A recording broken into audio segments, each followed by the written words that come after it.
نشور کے، اٹھائے جانے کے۔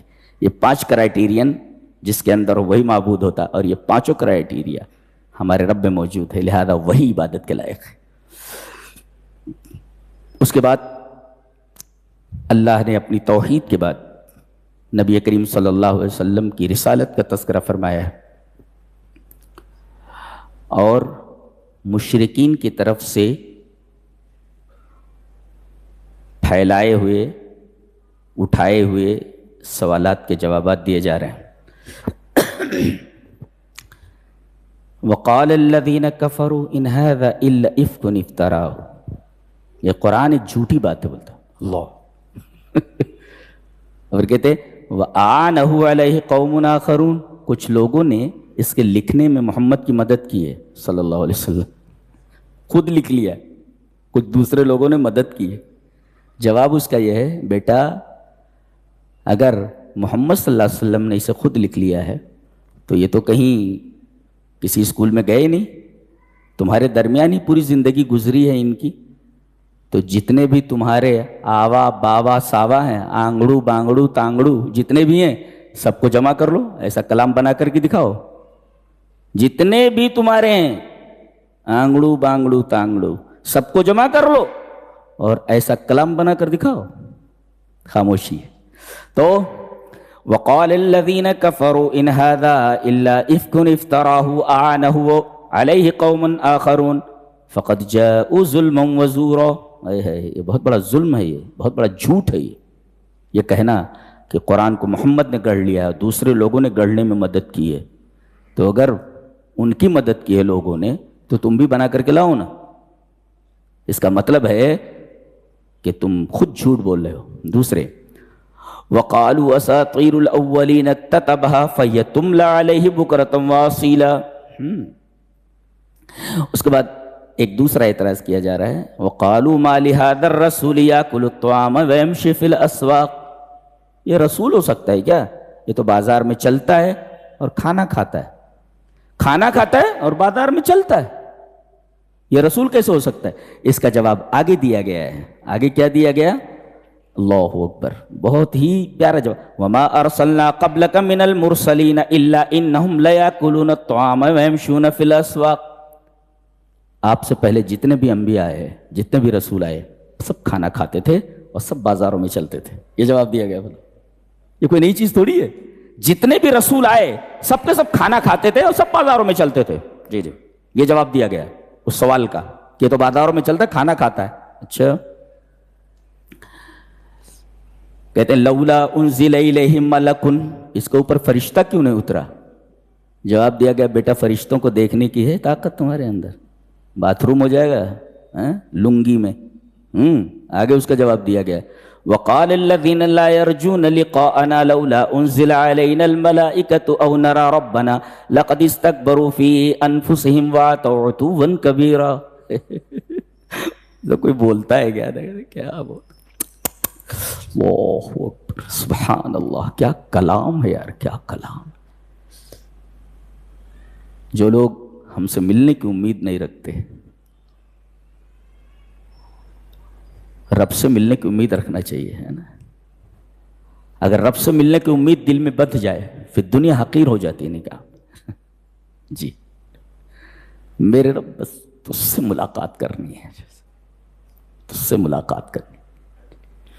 وقال الذين لا يرجون لقاءنا، جو ہم سے ملنے کی امید نہیں رکھتے وہ بولتے ہیں لولا انزل علينا الملائکہ، کہ فرشتے نازل کیوں نہیں کیے گئے، یا ہمارا رب ہمیں دکھائی کیوں نہیں دیتا۔ کہا یوم یرون الملائکۃ لا بشری یومئذ، جس دن فرشتے دکھائی دینے لگیں گے نا، ان کے لیے کوئی اچھی بات نہیں ہوگی، پجامہ گیلا ہو جائے گا۔ اس لیے فرشتے دو ہی وقت آتے ہیں، ایک تو موت کے وقت آتے ہیں یا پھر عذاب کے وقت آتے ہیں۔ جی عذاب کے وقت آتے ہیں، ایسے نہیں آتے۔ تو یہ اس سوال کا جواب ہے کہ فرشتوں کو دیکھنے کی طاقت ہے، یہ مطالبہ کر رہے ہو تم۔ اچھا، پھر کہا جا رہا ہے او یلقا الیہ کنز، اس کے اوپر خزانے نازل کر دیے جاتے، ڈھیر سارا روپیہ دے دیا جاتا، تو بہت غریب آدمی ہے، ہمارا رسول تو بڑا غریب تھا۔ اور جانتے ہیں غریب کیوں تھا؟ اس نے غریبی خود پسند کی تھی جی کہا گیا تو سلیمان جیسی نبوت چاہیے کہ نبوت کے ساتھ آپ کو بادشاہ بنایا جائے؟ بولے نہیں، مجھے نبوت فقر کے ساتھ چاہیے جی، غریبی کے ساتھ چاہیے اللہ، اور غریبوں کے ساتھ میں اٹھایا جاؤں جی جی۔ تو یہ دیکھیے اس کے اوپر خزانہ کیوں نہ نازل کیا گیا، یا اس کے لیے باغ ہوتا اس سے کھاتا ہی جی جی۔ اس کا اس سوال کا جواب بالکل واضح ہے کہ نبی کریم صلی اللہ علیہ وسلم اگر یہ پسند کرتے کہ آپ کو بادشاہ بنا دیا جاتا تو ایک تو غریب آپ کے قریب کم آتے جی، غریبوں کے درمیان آپ رہنا چاہتے تھے، غریب آپ سے دور ہوتے، اور دوسرے لوگوں کو اعتراض کا موقع ملتا کہ یہ جو نبوت کا کھڑاگ اس نے رچا ہوا ہے یہ در حقیقت پیسہ کمانے کے لیے ہے جی، اس وجہ سے ہم نے اس رسول کو خزانے دے کر کے نہیں بھیجا۔ او یلقى الیہ کنز او تکون له جنۃ یاکل منها وقال الظالمون ان تتبعون الا رجلا مسحورا۔ ہر آیت عجیب و غریب ہے نا، تھوڑا پڑھتے ہیں اس کو، پڑھتے ہیں، پڑھیں۔ واتخذوا من دونه آلهة لا يخلقون شيئا وهم يخلقون ولا يملكون لأنفسهم ضرا ولا نفعا ولا يملكون موتا ولا حياة ولا نشورا وقال الذين كفروا إن هذا إلا إفك افتراه وأعانه عليه قوم آخرون فقد جاءوا ظلما وزورا وقالوا أساطير الأولين اكتتبها فهي تملى عليه بكرة وأصيلا قل انزله الذي يعلم السر في السماوات والارض انه كان غفورا رحيما وقالوا ما لهذا الرسول ياكل الطعام ويمشي في الاسواق لولا انزل اليه ملك فيكون معه نذيرا۔ کلام یار، سبحان اللہ۔ تو ایک تبارکہ وہاں تھا جہاں سے یہ بات آ رہی ہے چلتی ہوئی، پھر یہاں سے ایک تبارکہ شروع کیا جا رہا ہے، تبارک الذی ان شاء جعل لک خیرا من ذلک، یہاں سے ایک تبارک ہے جی۔ پھر سزاؤں کا ذکر ہے کہ یہ جو تمہارے اعتراضات ہیں انتہائی سڑے ہوئے اعتراضات ہیں، اس کا جواب آخر میں دیا گیا کہ تمہارے ان سوالات کے جوابات نہیں دیے جا سکتے، کیوں؟ اس لیے کہ تم جاہل ہو۔ وَإِذَا خَاطَبَهُمُ آخر میں آیا وَإِذَا خَاطَبَهُمُ الْجَاهِلُونَ قَالُوا سَلَامًا، جب جاہل لوگ مخاطب ہوتے تو کہا جاتا السلام علیکم، تم جاہل ہو کہا گیا تھا، جاہلوں کا جواب نہیں دیا جاتا۔ یہ آخر میں اس سوال کا جواب ہے کہ تمہارے سوالوں کے جوابات نہیں دیے جاتے کیونکہ جاہل جٹ ہو تم، جاہل جٹ ہو۔ اللہ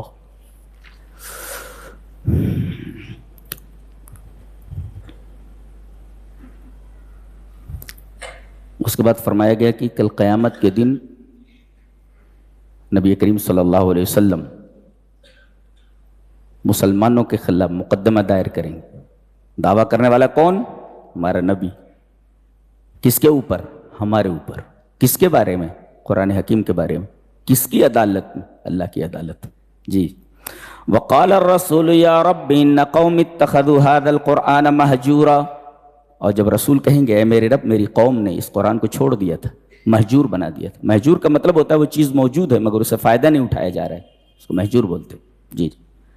تو مہجور کا ایک مطلب یہ ہے کہ آدمی اس پر ایمان نہ لائے جی، ایمان لائے مگر اسے پڑھے نہ، پڑھے مگر اسے سمجھے نہ، سمجھے مگر عمل نہ کرے جی۔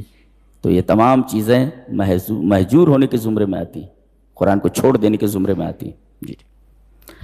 اور یہ عجیب و غریب آیت ہے، قرآن حکیم میں جہاں بھی یا ہے یا رب کے ساتھ صرف اسی جگہ ہے، بیچ میں، وہ شروع میں نہیں ہے۔ ربنا ربنا وہ شروع میں آتا ہے، یہ واحد جگہ ہے کہ یا بھی ہے اور رب ہے وہ بھی بیچ میں ہے آیت میں، صرف اسی ایک جگہ پہ ہے۔ وقال الرسول یا ربی، یہ بیچ میں یا رب آیا ہے، پورے قرآن میں کہیں نہیں ہے، صرف اسی جگہ پر ہے، بیچ میں یا رب ہے جی۔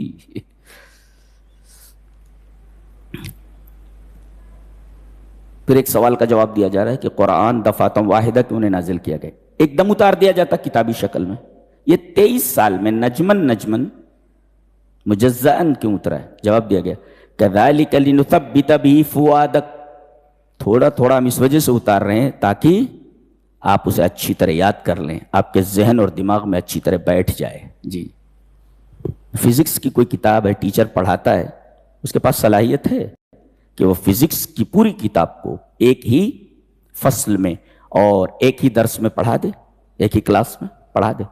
لیکن سوال یہ ہے کہ یہ تو پڑھا دے گا، سامنے جو بیٹھے ہوئے اسٹوڈنٹس ہیں کیا اس کو گریسپ کر پائیں گے؟ ظاہر ہے گریسپ نہیں کر سکتے. لہذا مصلحت کا تقاضا یہ ہے کہ دھیرے دھیرے اصول پڑھائے جائیں، کانسیپٹ بتائے جائے، پھر کانسیپٹ کو کلیئر کیا جائے، ایگزامپلس دیے جائیں، اس کو واضح کیا جائے. یہ طریقہ ہے پڑھانے کا. جی بتایا گیا كَذَلِكَ لِنُثَبِّتَ بِهِ فُؤَادَكَ، یہ ان کے ایک سوال کا جواب دے دیا گیا. جی اس کے بعد ایک قوم کا تذکرہ کیا جا رہا ہے، اصحاب الرس. یہ اصحاب الرس کون ہے؟ رس کا مطلب ہے کنواں. ابن عثیمین رحمہ اللہ نے لکھا ہے کہ ایک نبی ان کے پاس بھیجا گیا تھا. ایک نبی. یہ قوم اتنی بدبخت تھی کہ اس نے کنواں کھودا اور اس نبی کو زندہ دفن کر دیا. سبحان اللہ وبحمدہ. ایسا نبیوں کو ساتھ کیا، کنواں کھود کر کے اس کو زندہ دفن کر دیا گیا. ان کو اصحاب الرس کہا جاتا ہے. سبحان اللہ وبحمدہ. کیسے قوم ایسا کیسے کر سکتی ہے؟ ایسا کیسے کر سکتی؟ ایک نبی کے ساتھ ایسا کیسے کر سکتی؟ اللہ اکبر.